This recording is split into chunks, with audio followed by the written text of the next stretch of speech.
Bismillahirrahmanirrahim. Assalamualaikum warahmatullahi wabarakatuh. Alhamdulillahirabbil alamin. Asyhadu an la ilaha illallah wa asyhadu anna Muhammadar Rasulullah. Allahumma shalli ala sayyidina Muhammadin wa ala ali sayyidina Muhammad. Allahumma rzuqna fahman nabiyyin wa hifzal mursalin wa ilhamal malaikatil muqarrabin bi rahmatika ya arhamar rahimin. Rabbi shrah li sadri wa yassir li amri wahlul 'uqdatam min lisani yafqahu qawli, amma ba'd. Baik teman-teman, kita lanjutkan kembali perkuliahan kita tentang lembaga keuangan, bank dan non-bank ya. Saat ini kita masuk ke materi ketiga, yaitu tentang penghimpunan dan penyaluran dana.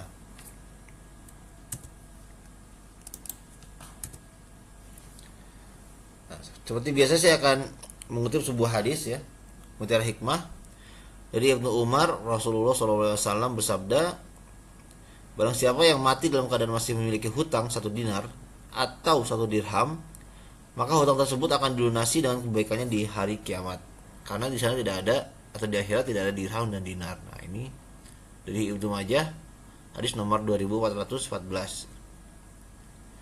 Ini peringatan keras mengenai hutang ya. Jadi tentu secara Islam kita sebaiknya menghindari hutang gitu ya. Oke, ini adalah gambaran besar dari perkuliahan kita.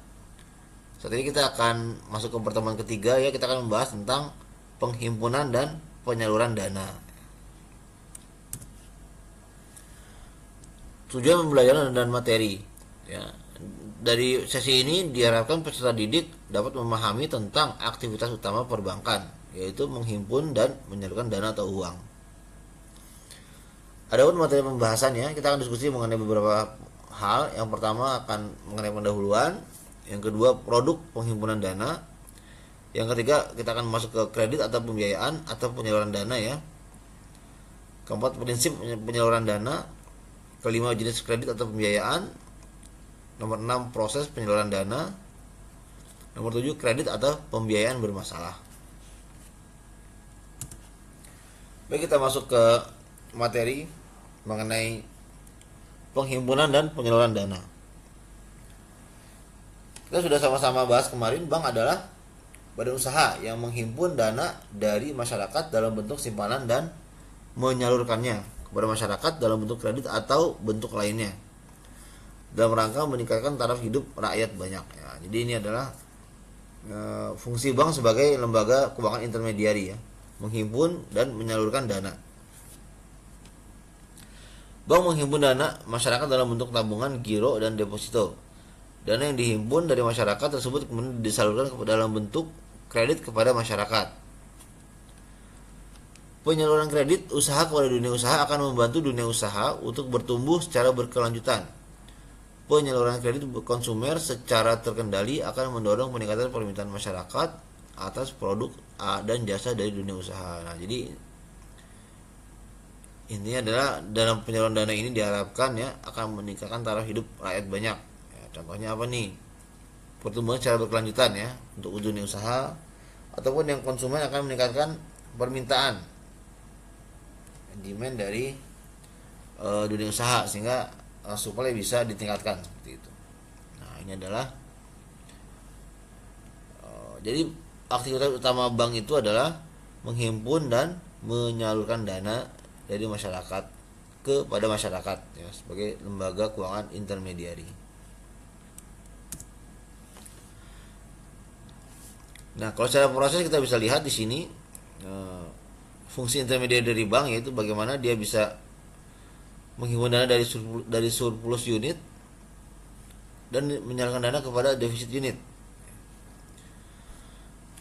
Proses menghimpun dana disebut dengan aktivitas funding, sementara menyalurkan dana disebut aktivitas lending ya. Ada funding, ada lending. Tim marketing bank dikenal dengan account officer yang dibagi menjadi AO funding dan juga AO lending ya. Jadi ada bagian yang fokus kepada funding dan ada bagian yang fokus kepada lending.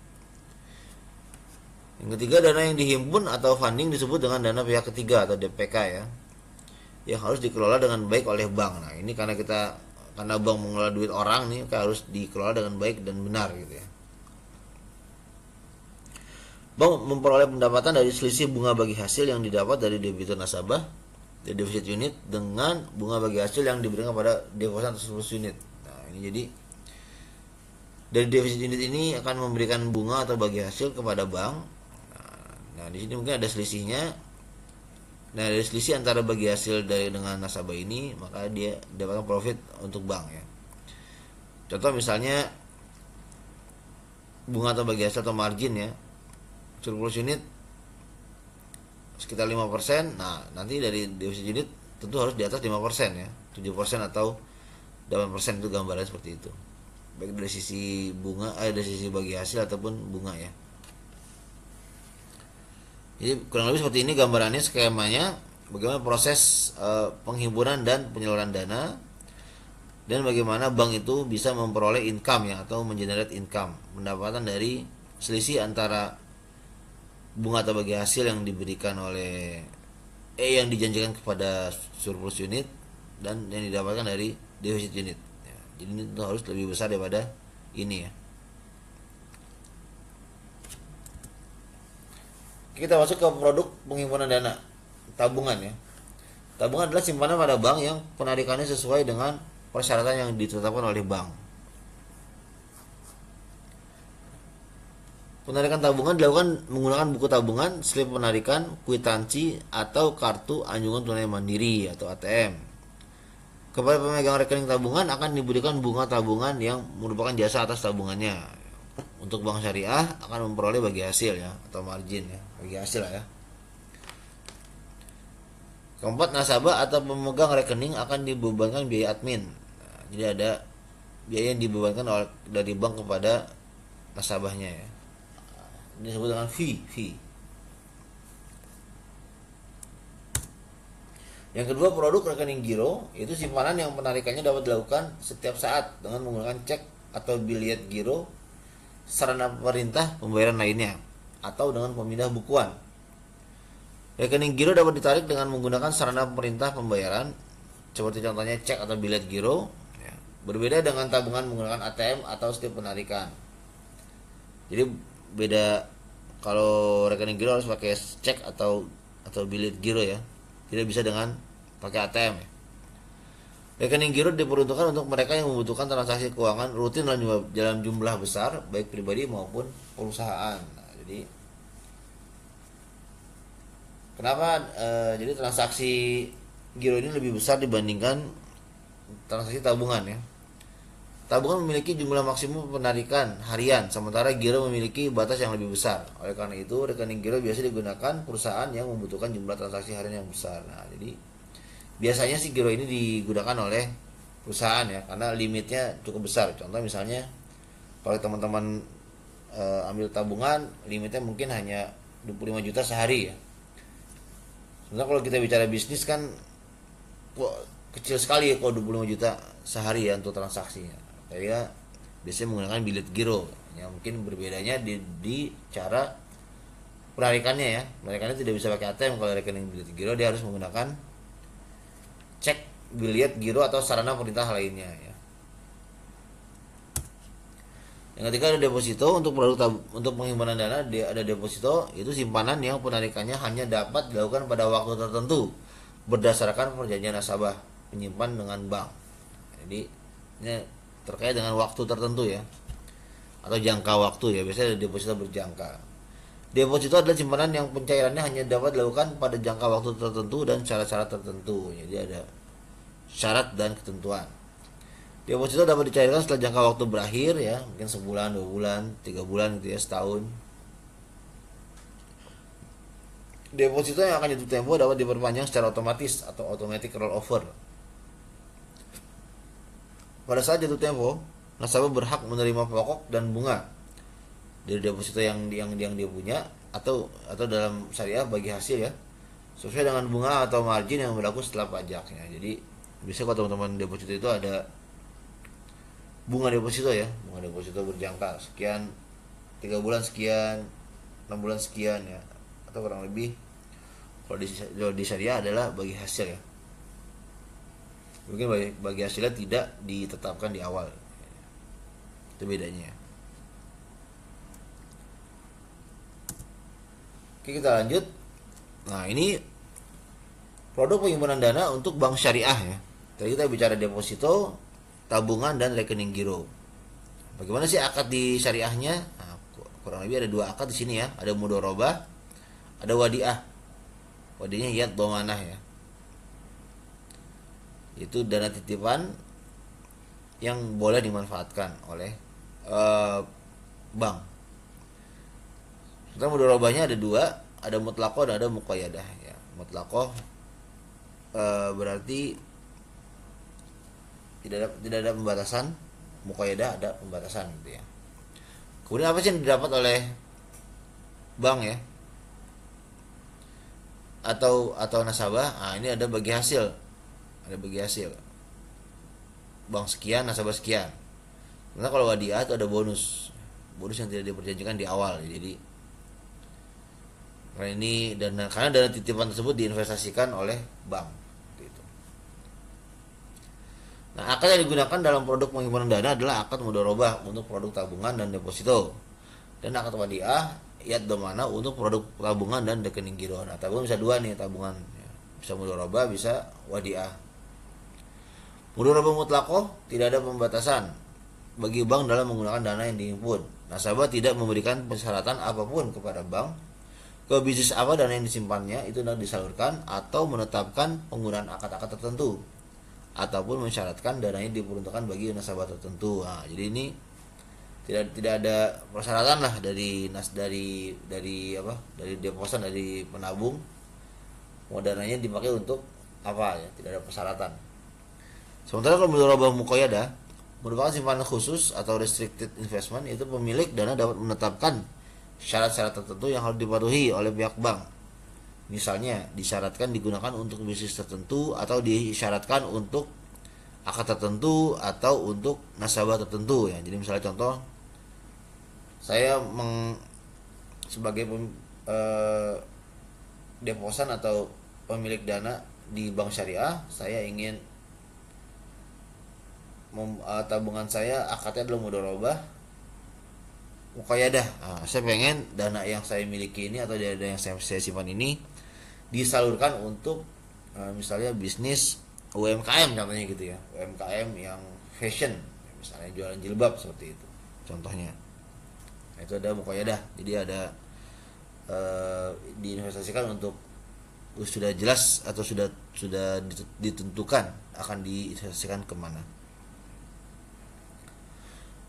Nah, ini ada wadiah titipan ya. Selain kedua akad ini ya, wadiah dan mudharabah, ada juga akad atau produk obligasi, yaitu sukuk ya. Sukuk adalah surat berharga sebagai bukti kepemilikan atas suatu aset.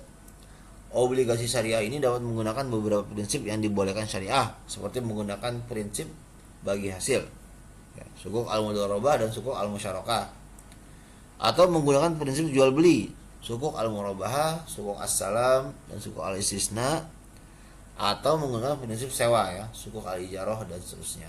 Jadi selain produk deposito, tabungan, dan rekening giro, juga ada obligasi atau sukuk di bank syariah. Ini penghimpunan dana. Jadi bank syariah menghimpun dana dari masyarakat dalam bentuk deposito, tabungan, rekening giro, dan juga dalam bentuk obligasi atau sukuk. Itu adalah proses penghimpunan dana. Sekarang kita masuk ke proses penyaluran dana, atau disebut atau dikenal dengan kredit atau pembiayaan. Bank menyalurkan dana kepada masyarakat dalam bentuk kredit, atau dalam istilah syariah disebut pembiayaan. Ini kurang lebih sama ya. Nah, kalau kita bicara kredit itu berasal dari credo atau creder ya, bahasa Latin, yang artinya adalah kepercayaan. Jadi kalau kita bicara kredit, kita bicara mengenai kepercayaan. Ya, credo itu seperti prinsip ya, atau kepercayaan yang kita pegang. Kredit berarti saya menaruh kepercayaan. Berdasarkan Undang-Undang Perbankan Nomor 10 Tahun 1998, definisi kredit adalah penyediaan uang atau tagihan yang dapat dipersamakan dengan itu, berdasarkan persetujuan atau kesepakatan pinjam meminjam antara bank dengan pihak lain yang mewajibkan pihak peminjam melunasi utangnya setelah jangka waktu tertentu dengan pemberian bunga. Nah, ini kredit juga bisa disebut juga dengan pinjaman. Jadi kalau kita bicara kredit ya, bisa kredit, bisa pinjaman, bisa pembiayaan kalau untuk konteks syariah. Jadi kredit itu adalah percaya gitu ya artinya. Artinya adalah kepercayaan. Kayak bank itu ketika menyalurkan kredit, dia harus memiliki kepercayaan kepada debitur atau nasabahnya yang menerima dana tersebut atau yang meminjam uang atau yang mengambil pembiayaan. Nah, pembiayaan itu adalah penyediaan dana atau tagihan yang dipersamakan dengan itu berdasarkan persetujuan atau kesepakatan antara bank syariah dan atau usaha syariah dan pihak lain yang mewajibkan pihak yang dibiayai dan atau diberi fasilitas dana untuk mengembalikan dana tersebut setelah jangka waktu tertentu dengan imbalan ujroh atau tanpa imbalan atau bagi hasil. Nah, ini menurut Undang-Undang 21 tahun 2008 tentang perbankan syariah. Nah, dalam konteks syariah, kredit disebut dengan pembiayaan. Nah, ini beda istilah ya, pembiayaan. Walaupun secara substansi sama ya. Pembiayaan juga kepercayaan juga. Jadi bagaimana bank syariah itu walaupun namanya pembiayaan, dia juga menaruh kepercayaan kepada debitur atau nasabahnya yang menerima dana tersebut. Ini adalah unsur-unsur kredit ya atau unsur-unsur pembiayaan. Satu, dia ada kepercayaan ya. Keyakinan pihak kreditur kepada debitur bahwa pinjaman yang diberikan akan dikembalikan secara tepat waktu dengan jumlah imbalan tertentu. Jadi ada keyakinan, kepercayaan ya, ada kepercayaan. Yang kedua ada jangka waktu, masa atau durasi pinjaman yang diberikan kreditur kepada debitur. Jangka waktu pinjaman disebut juga dengan tenor ya, namanya tenor. Jadi pertama kita percaya dulu dengan debitur ini dengan meminjam, kemudian kita tentukan waktunya berapa lama. Oke, pembelian saya kredit atau kredit ini secara sampai setahun misalnya, 12 bulan misalnya, seperti itu jangka waktunya.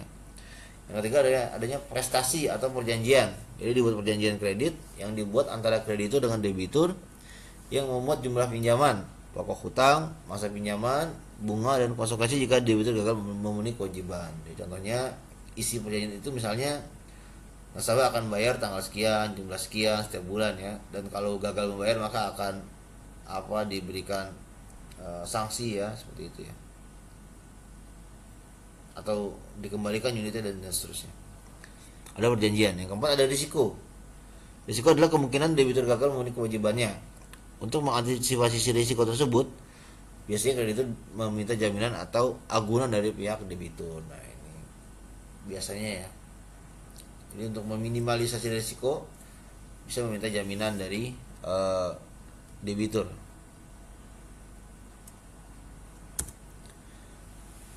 Oke, kita masuk ke prinsip penyaluran dana.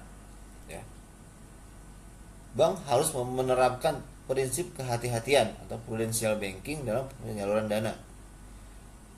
Prinsip kehati-hatian atau prudential banking adalah prinsip dalam mengelola dana pihak ketiga secara baik dan memadai dengan cara mengurangi atau meminimalkan risiko yang dapat terjadi. Nah, jadi karena bank ini mengelola dana pihak ketiga ya, dana dari surplus unit dari deposan, dan itu harus dikelola dengan baik, dengan sebaik-baiknya gitu ya.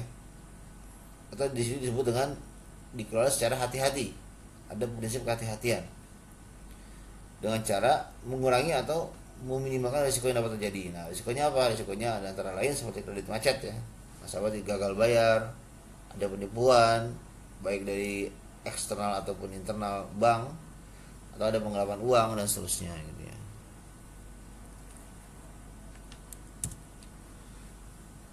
Nah, kemudian pada saat kita ingin menyalurkan dana, pada saat bank ingin menyalurkan dana, apa yang harus diyakini oleh kreditur atau bank sebelum memberikan kredit kepada debitur ya? Ada dua poin penting yang perlu diyakini oleh bank sebelum dia menyalurkan dana kepada pihak ketiga atau nasabah.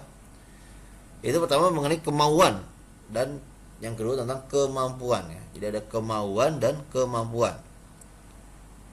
Sebelum kredit diberikan, dilakukan analisis kelayakan terlebih dahulu guna memastikan debitur mau dan mampu mengembalikan kredit atau pinjaman tersebut. Ya. Jadi kita bisa harus melihat bahwa nasabah ini dia mau dan mampu membayar angsuran gitu intinya. Mau dan mampu. Ya. Mana yang lebih penting, kemauan atau kemampuan ya? Nah, ini jadi pertanyaan juga kan, mana yang kita fokuskan? Ya, tentu best practice di lapangan itu kita fokus pada kemauan.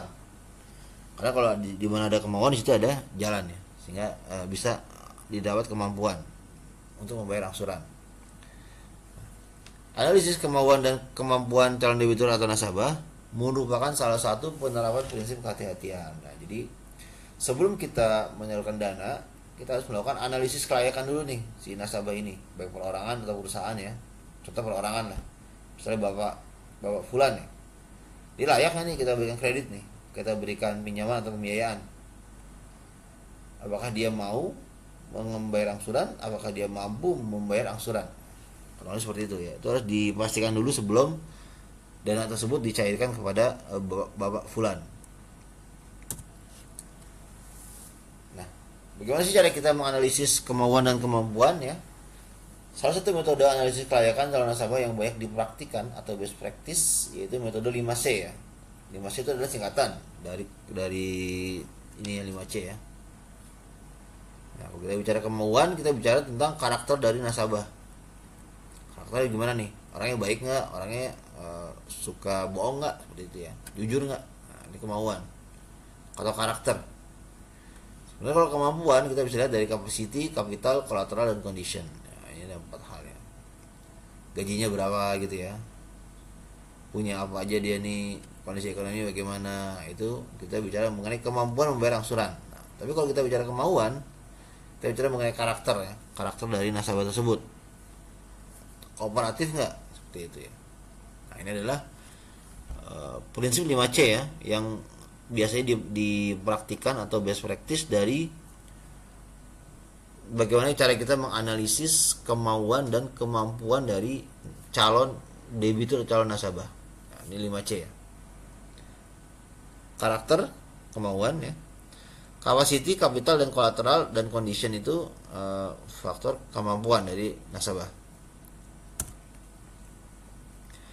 Nah, ini pertama ya, kalau kita bicara karakter, artinya sifat atau karakter nasabah mengambil pinjaman. Jadi karakternya ya, baik nggak, jujur nggak, suka ngutang nggak, seperti itu. Kalau ngutang bayar nggak, seperti itu ya. Kadang-kadang ketika kita survei atau kita melakukan analisis kelayakan, kita bisa tahu bahwa ada informasi mengenai bapak fulan ternyata suka ngutang di warung dan jarang bayar, nah, seperti itu ya. Kan jadi nilai minus ya pada saat kita menyalurkan dana. Yang kedua, capacity, yaitu kemampuan nasabah untuk menjalankan usaha dan mengembalikan pinjaman yang diambil. Nah, ini kapasitasnya, gajinya berapa gitu ya. Gaji 5 juta, angsuran 1 juta, apakah mampu membayar angsuran? Nah, kurang seperti itu. Yang ketiga, kapital, artinya besarnya modal yang diperlukan peminjam. Nah, biasanya kalau usaha dia punya modal berapa ya? Sisanya untuk modal kerja ya gitu ya. Dipinjam dari atau dicari dari pembiayaan. Yang keempat ada kolateral, itu jaminan yang telah dimiliki yang diberikan pinjam kepada bank. Nah, biasanya kalau kita kredit mobil, jaminannya adalah BPKB mobil, seperti itu ya. Atau kalau kita kredit KPR rumah, biasanya jaminannya adalah kolateralnya adalah sertifikat rumah, seperti itu. Yang kelima, condition, artinya keadaan usaha atau nasabah proses atau tidak ya. Condition of ekonomi, jadi misalnya nasabah ingin mengajukan pembiayaan untuk modal usaha material misalnya. Nah, nanti dilihat tuh oleh bank, kira-kira usahanya gimana nih proses ke depannya nih, apakah profitable atau tidak ya. Kalau dia tidak profitable atau dia tidak bagus prospeknya, berarti kan ada kemungkinan tidak mampu membayar angsuran. Nah, seperti itu. Jadi ini kemampuan dari membayar angsuran. Nah, ini condition. Oh, ternyata ini bagus nih usahanya nih, prospek kedepannya cerah nih. Nah, ini berarti bagus dia, berarti dia akan punya kemampuan untuk membayar angsuran gitu ya. Nah, ini adalah penjelasan dari 5C ya. Jadi analisis 5C ini adalah digunakan untuk bagaimana kita menilai kemauan dan kemampuan dari calon debitur atau calon nasabah.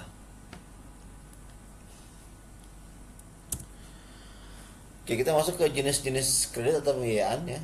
Ada kredit usaha. Kredit usaha adalah penyediaan dana dalam jumlah tertentu dari bank untuk mendukung tujuan usaha dengan berdasarkan persetujuan atau kesepakatan pinjam meminjam yang mewajibkan peminjam untuk melunasi pinjaman dalam waktu tertentu serta pembayaran bunga dan biaya lainnya. Ya, ini adalah kredit atau pinjaman atau pembiayaan untuk yang digunakan untuk usaha ya, untuk investasi. Jadi misalnya untuk modal kerja UMKM, misalnya dia buat sepatu, dia butuh modal kerja, dia mengajukan kredit atau pembiayaan ke bank. Yang kedua ada kredit konsumsi. Kredit konsumsi adalah kredit yang digunakan untuk membeli sesuatu yang sifatnya konsumtif, seperti membeli rumah, kendaraan pribadi, dan keperluan lainnya. Jadi ini kredit yang tidak digunakan untuk usaha ya. Jadi untuk ya beli barang, beli mobil, beli kendaraan, beli rumah dan seterusnya. Jenis kredit konsumsi yang biasanya cukup laris adalah kredit pemilikan rumah (KPR), kredit kendaraan, kartu kredit, ya. Dan umumnya risiko kredit konsumsi lebih tinggi dibanding yang lain ya. Karena risiko lebih tinggi, maka suku bunga yang dibebankan kepada nasabah untuk kredit konsumsi juga akan lebih besar ketimbang bunga kredit untuk tujuan usaha ya. Jadi kalau secara risiko, kredit konsumsi lebih tinggi risikonya dibanding kredit usaha ya, karena kredit ini digunakan untuk sesuatu atau keperluan yang tidak produktif, yang tidak memberikan income ya, seperti itu definisinya ya. Karena kalau kita bicara rumah itu kan ditempatin dan dia tidak memberikan income kepada nasabahnya. Beda kalau kita misalnya kredit untuk usaha hotel misalnya, itu kan ada income yang didapat. Nah, karena risikonya lebih tinggi, maka bunga atau marginnya juga lebih tinggi ya. Jadi high risk high return. Jadi semakin tinggi risiko, semakin tinggi return yang diharapkan atau bunga atau marginnya. Nah, makanya kenapa kredit konsumsi ini lebih tinggi dibanding kredit usaha ya. Yang ketiga ada kredit multiguna, yaitu kredit yang bisa digunakan untuk tujuan apa saja, baik untuk konsumsi maupun untuk memulai usaha baru seperti percetakan, bisnis penerjemah, tersumpah dan dagang ya. Salah satu produk kredit serbaguna atau multiguna yang sering dipasarkan adalah kredit tanpa agunan. Nah, ini biasanya jumlahnya tidak terlalu besar ya, antara 10 juta, 15 juta ya. Dan bunganya juga cukup tinggi ya, biasanya seperti itu. Karena tanpa agunan, tanpa jaminan, maka dia memiliki risiko yang lebih tinggi. Karena dia risikonya lebih tinggi, maka dia akan high risk high return ya, bunganya akan lebih tinggi seperti itu. Nah, ini biasanya sih dana tunai biasanya ya. Jadi saya menerima dana tunai ya, dana tunai itu bisa untuk usaha, bisa untuk beli barang, bisa untuk mungkin kursus, sekolah dan seterusnya gitu ya. Ini multiguna, artinya nggak ada tujuannya, boleh apa saja. Ini kita masuk ke proses kredit atau pembiayaan ya. Proses awalnya tentu debitur mengajukan aplikasi ya. Ada aplikasi di sini. Debitur mengajukan aplikasi. Kemudian setelah mengajukan aplikasi, debitur melengkapi dokumen dan persyaratan ya. Biasanya identitas ya, KTP, kartu keluarga, slip gaji ya, seperti itu kalau yang karyawan, atau kalau yang pengusaha misalnya nota-nota transaksinya seperti itu. Nah, setelah dilengkapi, ada aplikasi, ada dokumen, kemudian diberikan kepada bank ya, kreditur menerima pengajuan, diterima, kemudian dianalisis layak atau tidak. Nah, kayak kan kita kasih nih ke kredit atau pembiayaan, apa yang dianalisis, kemauan dan kemampuan dari si debitur ini. Nah, kemudian setelah dianalisis, diputuskan, jika dianggap layak maka kredit diberikan gitu ya. Oke, disetujui, dia dananya cair seperti itu. Ini adalah proses kredit atau pembiayaan, kurang lebih seperti ini.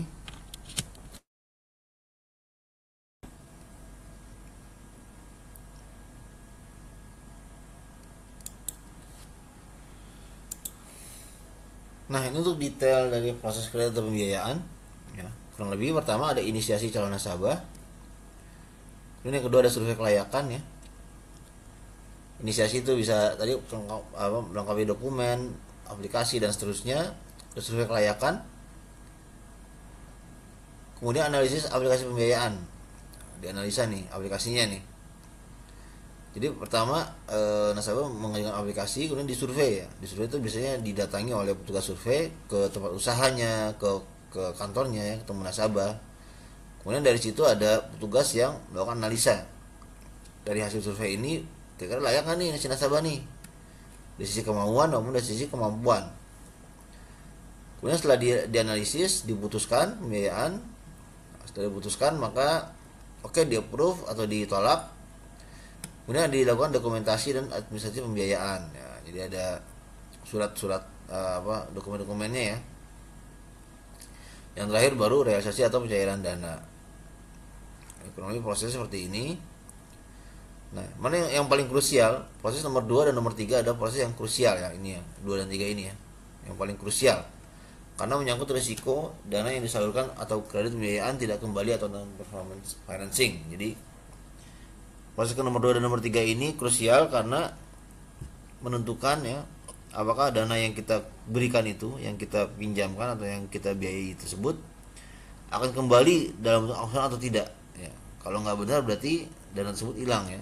Dan ingat, dana itu bukan dana bank tapi dana pihak ketiga yang harus dipertanggungjawabkan dengan baik. Nah itu makanya kenapa tadi kita bicara pertama mengenai prinsip kehati-hatian, terutama dalam menyalurkan dana, karena dana tersebut adalah dana pihak ketiga ya, bukan dana milik bank tersebut. Kita masuk ke pembahasan terakhir, kredit atau pembiayaan bermasalah ya. Nasabah atau debitur atau rekanan yang gagal memenuhi kewajiban membayar angsuran tepat waktu. Nah, ini disebut dengan kredit atau pembiayaan yang bermasalah. Baik itu nasabah, debitur, rekanan yang gagal memenuhi kewajiban membayar angsuran secara tepat waktu. Nah, ini disebut dengan pembiayaan bermasalah. Tunggakan angsuran disebut dengan kredit default. Nah, ini default atau menunggak dapat dihitung berdasarkan jumlah sisa pokok utang atau pembiayaan. Atau dikenal juga dengan istilah overdue atau due past date ya. Itu jumlah hari menunggak. Jadi bisa dari sisi jumlah uangnya dan jumlah utangnya atau jumlah pembiayaannya, dan bisa juga dilihat dari sisi jumlah hari keterlambatannya seperti itu.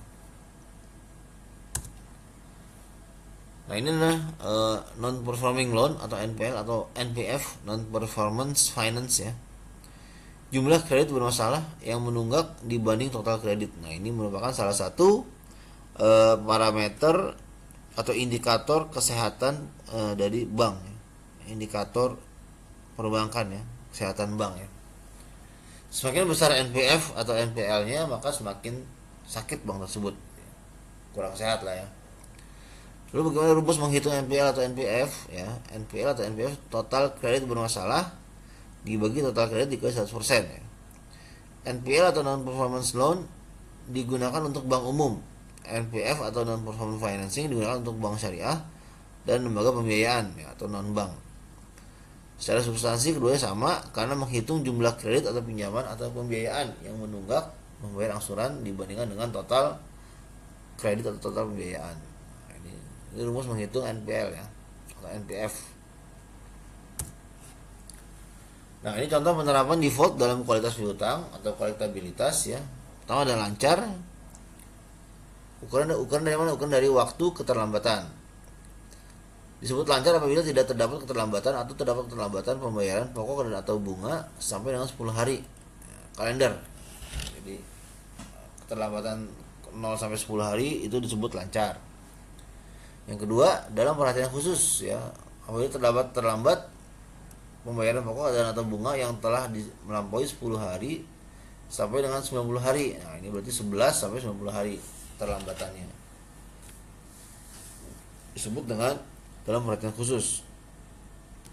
Yang ketiga, kurang lancar ya, yaitu terlambat membayar angsuran atau angsurannya antara 91 nanti melampaui 90 sampai dengan 120 ya, 3 bulan ya.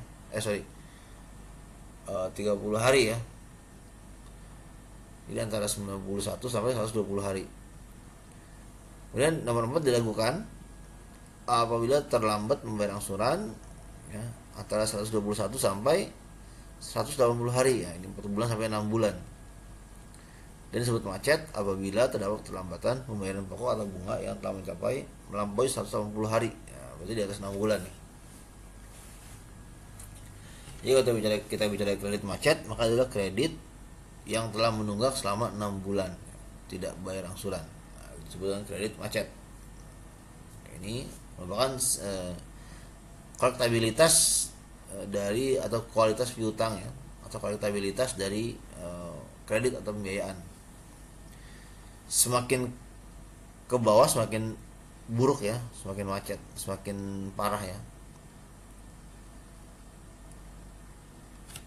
Oke, kita lanjut. Oke, kita sampai pada akhir sesi ya, take away atau kesimpulan ya. Aktivitas utama bank adalah menghimpun dana masyarakat dan menyalurkan dana tersebut kepada masyarakat.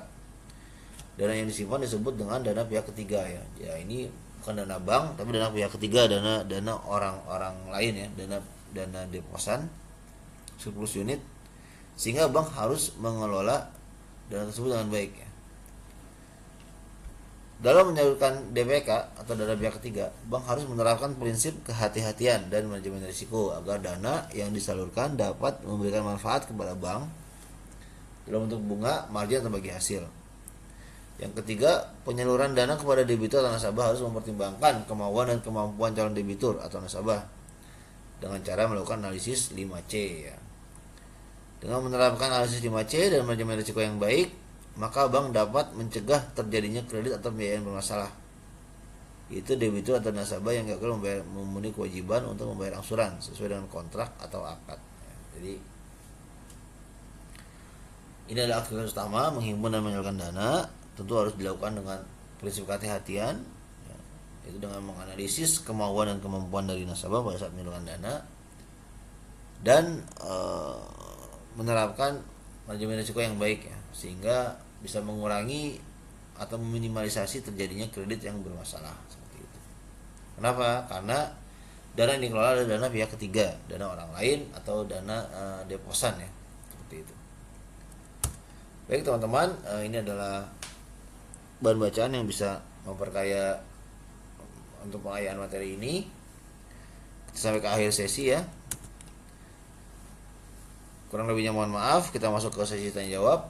Wabillahi taufiq wal hidayah. Assalamualaikum warahmatullahi wabarakatuh.